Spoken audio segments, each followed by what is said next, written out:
Active el micrófono, por favor. Secretaria de Relaciones Exteriores, sea usted bienvenida a este Senado de la República. Me honra tomar la palabra a nombre de las y los senadores del Grupo Parlamentario del Partido Acción Nacional. Nuestra Constitución es muy clara. Otorga al Senado de la República la facultad exclusiva de analizar la política exterior desarrollada por el Ejecutivo Federal. Y es precisamente la combinación armoniosa entre estas dos funciones, la de analizar que realiza el Senado de la República y la de desarrollar que hace el Ejecutivo, la que define una verdadera política exterior de Estado.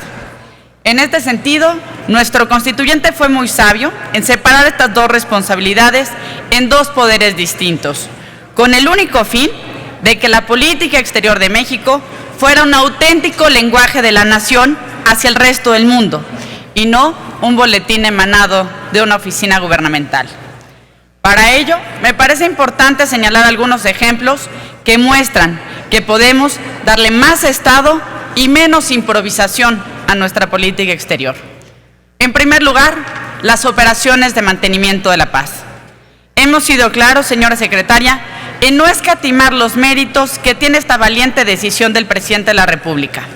Para el Grupo Parlamentario del PAN es, sin lugar a dudas, la decisión de política exterior más relevante hecha por este gobierno. Y por ello nos sorprende que, habiendo la oportunidad de acompañar esta decisión por parte del Senado, a un año de su anuncio en la sede de las Naciones Unidas, solo hayamos tenido una reunión de trabajo entre las comisiones dictaminadoras por parte del Senado y las instancias por parte del Ejecutivo.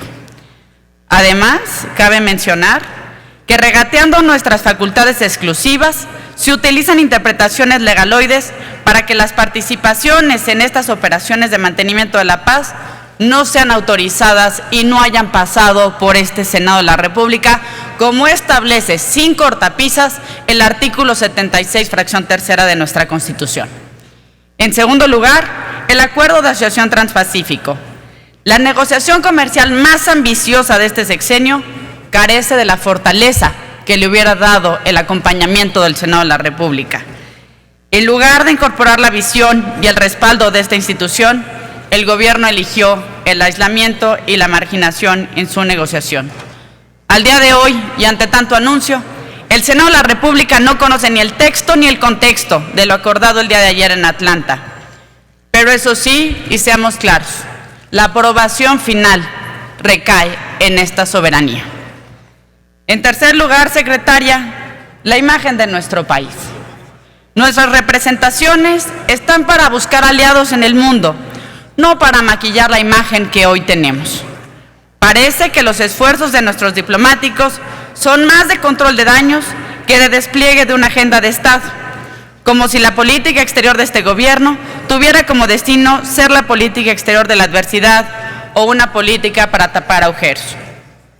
Parece que la diplomacia de las embajadas vacías y las relaciones estratégicas abandonadas será el sello de esta administración. ¿Por qué en 3 años de gobierno el presidente de la República no ha visitado ni una sola vez a nuestro tercer socio comercial, Canadá? Nos llama también la atención que solo haya podido estar escasas 25 horas en Washington. Nuestra agenda en Estados Unidos prácticamente no existe. Y luego nos sorprendemos de que surjan voces xenófobas y antimexicanos. Este gobierno, señora secretaria, privilegia la pomposidad en lugar de la estrategia, la frivolidad en lugar de la autoridad. Hemos comprometido año tras año la apertura de nuestras embajadas en Pakistán y Kazajistán, y hasta el momento nuestros discursos no siguen de hechos concretos. Negociamos sin fin vínculos aéreos directos con los países del Golfo Pérsico de Turquía y la realidad es que nuestras autoridades no concretan los resultados finales. Y eso sí, Panamá, Brasil, Chile, Argentina son los destinos directos en la región y no México, que tenemos una posición geográfica privilegiada. Y en esta pérdida de espacios observamos el descuido con el que se manejan las concurrencias de nuestras embajadas. Hay embajadores, señora secretaria, que tardan casi 2 años en presentar sus cartas credenciales. Y hay 38 países donde nuestros embajadores, a la fecha, habiendo sido ratificados por este Senado de la República, siguen sin presentar sus cartas credenciales. Esos son lujos que México no puede darse. El mundo se mueve, señora secretaria, mientras México se esfuma. Antes México convocaba a la región latinoamericana, hoy brilla por su ausencia. Ausente en el acercamiento entre Cuba y los Estados Unidos, ausente en las negociaciones en el reciente diferendo entre Colombia y Venezuela, ausente también en la mesa para la reconciliación en Colombia. Los más importantes procesos de reconciliación en nuestra región, sea en el Caribe o en Colombia, ya no se hacen en una mesa mexicana, porque hemos optado por abandonar nuestro liderazgo. Por todos lados se conmemora la victoria de la cultura del encuentro y del diálogo, pero México eligió el silencio y el papel del callado espectador. Para un país que ocupa el 8º lugar en producción de petróleo, el 11º en el tamaño de su economía en paridad de poder cambiario, el 11º en el mundo por el tamaño de su población, y podemos seguir con muchos indicadores que hablan del potencial de nuestro país. Pero en contraste, México calla y el silencio otorga. El silencio es cómplice, sobre todo cuando el Estado mexicano guarda silencio ante las violaciones a los derechos humanos, cuando no se alza la voz por los que sufren, cuando calla ante el sufrimiento de los niños palestinos o ante la realidad de los naufragios de migrantes en el mar Mediterráneo. El silencio de nuestro gobierno se vuelve estridencia para quienes amamos la vida y defendemos los derechos humanos. México fue por años un país orgulloso de acoger a quienes perseguidos por sus convicciones tenían que abandonar su patria. Pero hoy, secretaria, México ha optado por abandonar definitivamente esta tradición. En 2013 y 2014, México recibió únicamente a 16 sirios, 16 en 2 años, y 35 niños, niñas o adolescentes, de todas las nacionalidades, no solamente sirios. Y en cambio, hoy México tiene solo 2 mensajes para el mundo: la promoción de las reformas estructurales llevadas a cabo y abanderar la lucha contra el populismo fuera y dentro de nuestras fronteras. Sin embargo, ambos discursos no pueden ser el núcleo de nuestra política exterior. Primero, porque reformas sin Estado de Derecho simplemente no tienen capacidad de atracción.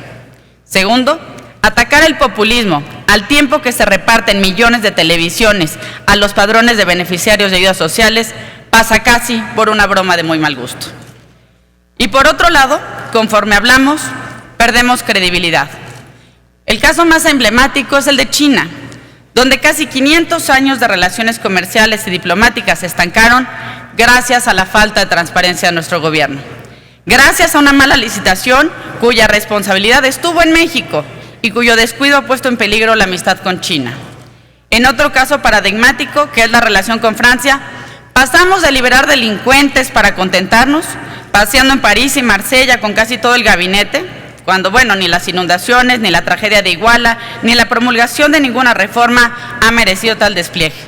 Además, la compra fallida de helicópteros por parte de México nos hizo parecer como un país sin palabra, en el que no se puede confiar cuando hay contratos millonarios de por medio. México hoy es muestra de corrupción, conflictos de interés, impunidad, fugas subterráneas y complicidades. México tiene su imagen lastimada. Será difícil que pueda conseguir sus objetivos en materia de política exterior, incluso cuando se refiere a la legítima exigencia de que se indemnice a los mexicanos heridos y a sus familiares en Egipto. Pedimos investigaciones, pero será difícil exigir los resultados cuando nosotros no podemos llegar a ninguna conclusión en la desaparición de los 43 estudiantes de Ayotzinapa. Es difícil exigir lo que uno no puede dar. Parece que México tiene miedo al escrutinio internacional. No quiero dejar pasar esta ocasión para mencionar un caso que nos preocupa y que es la licitación para la emisión de los pasaportes mexicanos. Por un lado, resulta que nuestro pasaporte es un artículo de lujo, que solo lo puede pagar una minoría privilegiada. Es más caro el pasaporte mexicano que el canadiense, que el estadounidense, que el chileno y que el español. Todos ellos si comparamos incluso la misma vigencia de 10 años. Sin embargo, a pesar de estos costos, la Secretaría pagó casi $94 millones al proveedor que ganó la licitación pública para emitir nuestros pasaportes.